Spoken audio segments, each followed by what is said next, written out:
শতখালী ২ নং ওয়ার্ড কর্তৃক আয়োজিত আগামী ২৩ তারিখের আমাদের প্রাণপ্রিয় নেতা আলহাজ কাজী সালিমুল হক কামাল এবং প্রধান বক্তা হিসেবে উক্ত জনসভায় উপস্থিত থাকবেন আমাদের কর্মী বান্ধব নেতা, আমাদের ছোট ভাই ঢাকা মহানগর যুবদলের সংগ্রামী সদস্য সচিব জনাব রবিউল ইসলাম নয়নের যে জনসভা, আজকে মূলত ওই জনসভা উপলক্ষেই আপনাদের এই মিছিলের আয়োজন, ঠিক তো?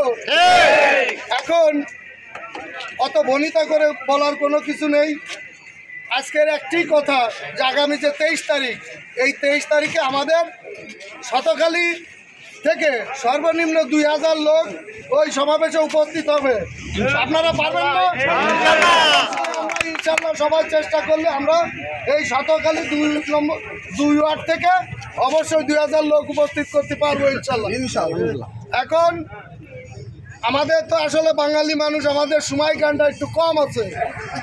আমাদের নেতা আলহাজ কাজী সালিমুল হক উনি একজন ব্যবসায়ী লোক, উনি সময়ের খুব মূল্য দেন। উনি যে সমাবেশের যে সময় দিয়েছেন বিকাল 3 ঘটিকায়, আমাদের অবশ্যই সবাই স্থলে উপস্থিত হবে 3 ঘটিকায়। যদি এই 3 ঘটিকায় উপস্থিত হতে হয় তাহলে আমাদের প্রস্তুতি হবে কয়টার থেকে? 2টার সময় আমরা এখান থেকে অলরেডি রওনা হয়ে যাব। রওনা হয়ে আমরা শতখালী ইউনিয়নের যত যে কটা 9টি ওয়ার্ড আছে, 9টি ওয়ার্ডের সকল জনগণ আমরা আরপাড়া এসবি পাম্প বিশ্বাস পাম্প, ওই বিশ্বাস পাম্পের সামনে আমরা জড়ো হবো।